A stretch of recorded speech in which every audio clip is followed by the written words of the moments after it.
3, 2, 1. Here we go!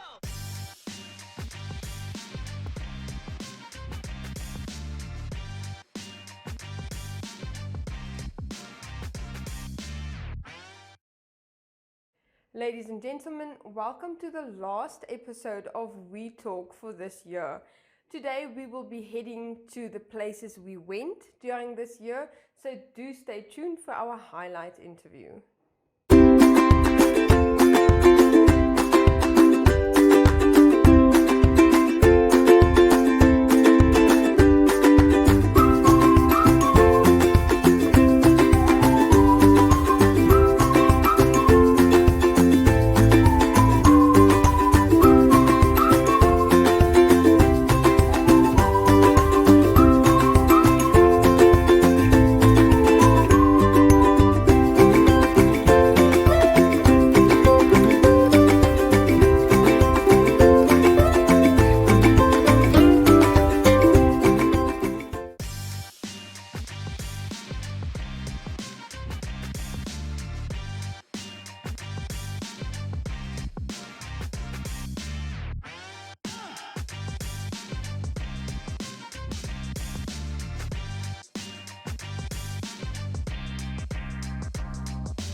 Welcome back, viewers. As mentioned earlier, I'm joined here with Uma and Manny Goldberg. Welcome.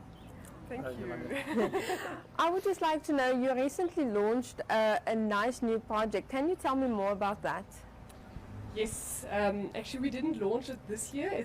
We started it in 2019. It's called Go for Gold. It's a coaching and mentoring program, which is a 12-month program to groom the future leaders of Gondwana. And we are in our third year this year, so it's 12 participants. We kicked off in January with a very young, enthusiastic group, a good mix between Windhoek-based and Lodge-based people, and we're very excited. And what does this project entail? Yeah, the program is, it entails 6 modules. Every module is 5 days long, spread over 12 months. And every module has a topic where the participants are working on intensively with research group presentations. For example, we started off with module 1, which is all about self-awareness, getting to know yourself. Why are you working at Gondwana? Why are you here? What are your talents? What is your purpose? And then it goes on to module 2, module 3. Between the modules, the participants have on-the-job projects, which they need to do at the work, implement their learnings, and then they have one final year project where they have 12 months time to implement it, which will then be presented on November to the entire expo of Gondwana, which is always the very exciting, the most exciting day of the program. And why are projects like these so important for Namibians, and especially for your staff? Yeah, I think we've realized in the past that our biggest asset at Gondwana is our people, and we've been investing into our people since Gondwana started, and it paid off. And it's a program to groom mindful leaders, not just for Gondwana but for Namibia. And I think in such a situation that we found ourselves in this industry, especially last year, this is what we need, mindful leaders. And your first month of this project has already been finished. How did that go? It went very, very well. The first module is always at the beginning a bit tense. The participants need to get to know each other. Yeah. They need to understand how do we work. But it only took a few days, and they formed a bond already. They went back to work after module 1 with a lot of work. They have a lot of work to do. And we are meeting again at the beginning of March for Module 2, and I'm very excited to see what happened until then. Right. And if we can switch over to Manny, why did you find it so important to incorporate this kind of project into Gondwana? That is the last thing on our mind, is to retrench staff and not to invest in our staff. We have done it for the last 25 years, and we will continue. And right from the beginning, when we started, we had a tripod philosophy, standing on 3 legs: the social leg, the financial leg, and the environmental leg.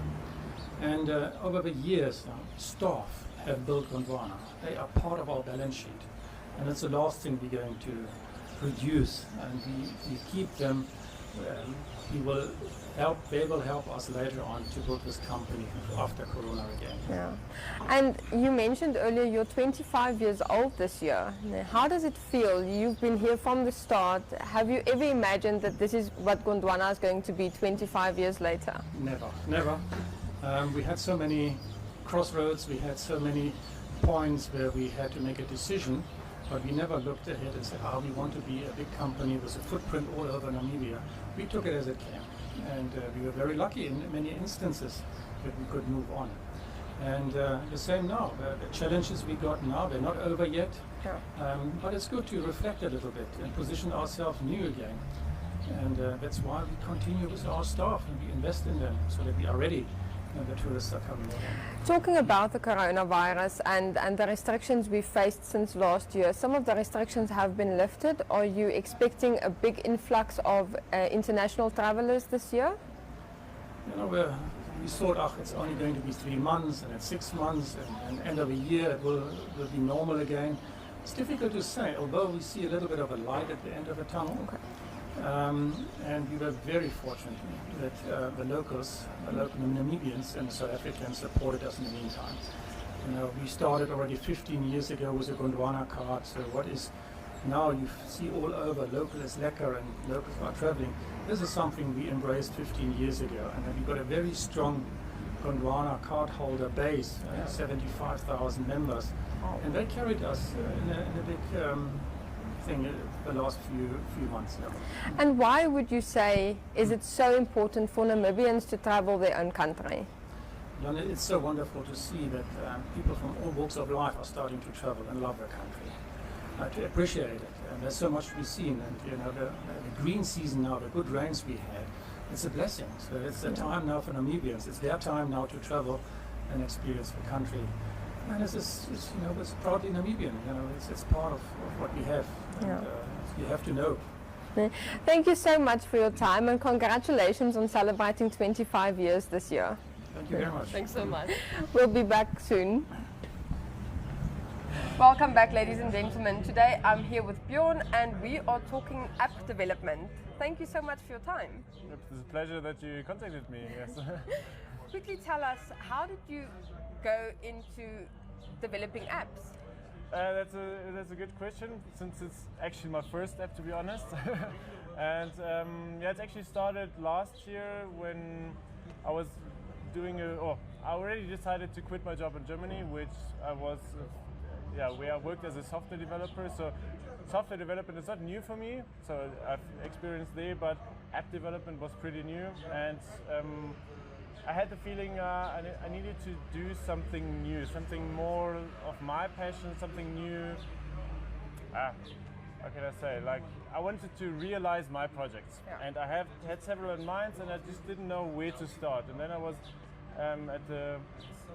visiting Namibia last year in October, and I visited Etosha, and there it popped my mind. It's like, okay, wait, this can't be. I'm walking here with mammal guides books, with bird guides books, reptile books, and I still have to walk to the gates to actually see the gates times, and you have to walk to each camp to see the sites which have been recorded yesterday. And I said, no, this is just shouting for me for a digital solution. And I've checked in the App Store, there's nothing with Etosha. I've checked in the Internet Store, there's nothing with Etosha. And then I decided, okay, let's just give it a try. And I moved back to Germany to actually learn Swift, which is the language in which I programmed the iOS version now. And it was just so much fun than my previous job, and that's why I decided, okay, let's give it a full-time shot, and let's just try it out. Yeah. And now you're back in Namibia full-time? Yes. Wow. I moved back in March. I quit my job, and it was quite a challenge to actually come from a salary to no salary, nothing. But I'm very grateful for my parents. So I'm living at my parents' house still, so they picked me up. And so they support me in this really much, and otherwise it wouldn't be possible. So who should be using the Etosha app? That's a good question. Like, especially in the app development, everybody's asking you, who's your target group? And it's difficult to answer because my first feeling was, okay, mostly tourists, about 50 years, self-driving people. But I didn't want to target only these people. Like my aim was to target any Etosha visitor. So because I didn't want to just develop something for tourists, I wanted to develop it for anybody who's visiting Etosha.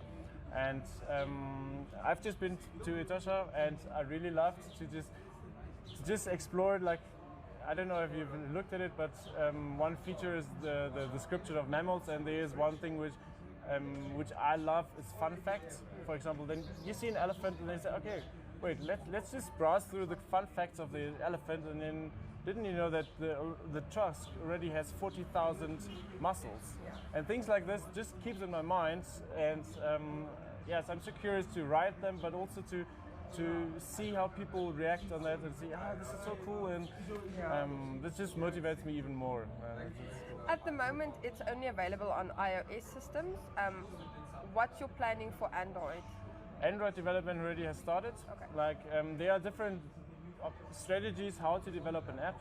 I decided to do it natively, which means that it's running on the native device like iOS or Android, and this has advantages and disadvantages. One of the disadvantages, definitely, you have to develop it again for a different version. And this, I'm so sorry for the Android users, since this is the most frequent asked question. Yeah. But I'm trying my best to release it as soon as possible. Let's say another 1 to 2 months. Okay. And then my aim is end of the year. Okay, great. Yeah. And then any new apps you want to start working on? I have several in mind, but let's see. My focus should still be on the Etosha app until it reaches a state where I say, okay, the features that I had in mind are not all satisfied. For example, right now the tracking, currently it's only a photo album. Like you can only tick your animals which you have seen. I actually wanted to make it more user interactive so that you actually can. You have fun sharing that with friends. Okay, I've been to Gondwana and I've seen lions, and I can actually add a photo there and share it with my friends, so that the whole interaction of sharing sites is much more interesting. And this is definitely, so this feature will take some time, and until that I'll still keep the others in mind, but explore them as they pop up, but mainly focus on the Etosha app. Apps is definitely the future, and Namibia should get on board. Why is Namibian app so important? You mean for me, or In general? In general? Yes, I totally agree with you that digitalization, or that we're using the features on a digital device, is the future. I just saw that there's not too much. There's apps in like MTC app, for example, or F&B app, which is great. There are apps around, but I still have the feeling that the market is not satisfied, and that there's still lots to do, especially in the nature environment, in the tourism market. I kind of see that as my target right now, and obviously with Etosha you have the second biggest tourist attraction, but yes, I agree with you that it is the future, and let's see. My aim is actually not only to do it myself, like as financials grow. Yeah. My aim is actually also to involve more people, to actually give some courses, or to get some local developers on board. Obviously, you have to pay them, and until that isn't, I can't do that. It's not possible. But this is actually my hope, to establish my nature passion with my software passion, and to put those all together to establish a better Namibia, or to establish something which we can be proud of, and that's my aim. Like whether it's be apps, whether it's other software products. Yeah. But what is important for me is that the product is 100. So you really stand for that project, and it really fulfills your heart, and it's your passion, and that's why Etosha is the first Great. project. Thank you so much, and good luck. Thank you very much. And I hope you get the Android version out before the end of the year, so I I can go. Hopefully it's a good Christmas. So I present. can go have a look. Yes, I'm trying my best. Thank you very much. Ladies and gentlemen, we will be right back.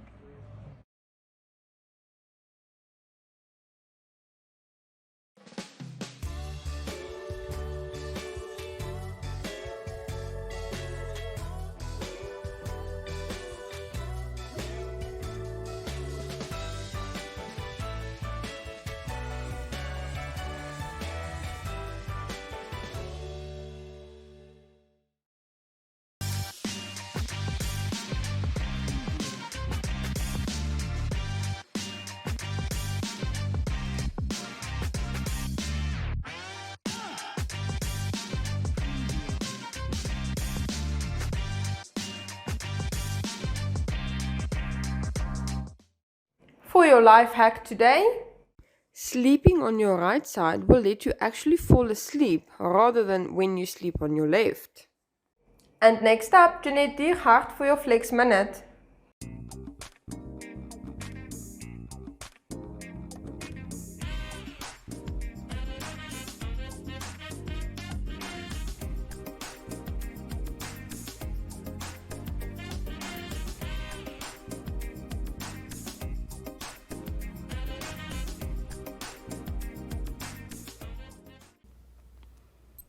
Hi everybody and welcome back to Flex. I'm Jeanette Diergaard, your presenter for Flex. Now today we will be doing a variation of a plank workout. So this is going to work on your shoulders as well. So while we do this, come up and down. Okay, up and down. So this one really targets that shoulder muscles. It targets that chest muscles. And it also targets your core. But throughout this whole entire movement, I want you to squeeze your glutes while you're doing this. Always be sure of your form and make sure that your wrist is aligned with your shoulders. And then we're gonna do, we're gonna do a balancing act thingy. So you're gonna have your one arm and stretch out the other. Point that toe. And hold that pose, hold that balance. Make sure you have that balance on point and hold it there for 5, 4, 3, 2, and 1. There we go, guys. So obviously do the balancing on the other side as well.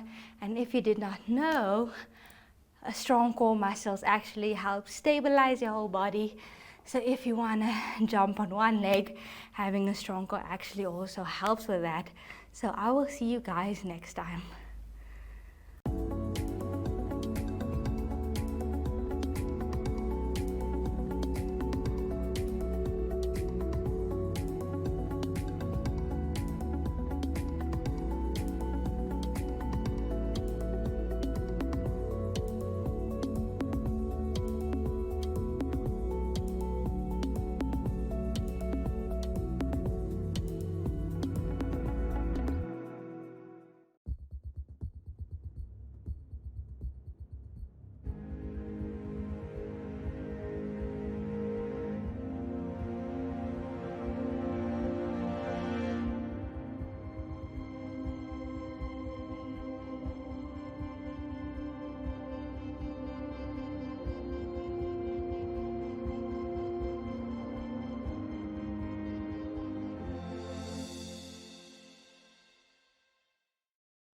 Ladies and gentlemen, it's that time of the year again where we have to say goodbye, wish you a Merry Christmas and a prosperous New Year.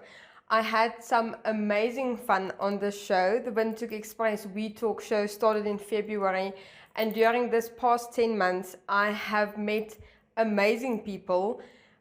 It's fantastic to see the amount of innovation and entrepreneurial skills Namibians possess. Have a safe journey if you're going somewhere.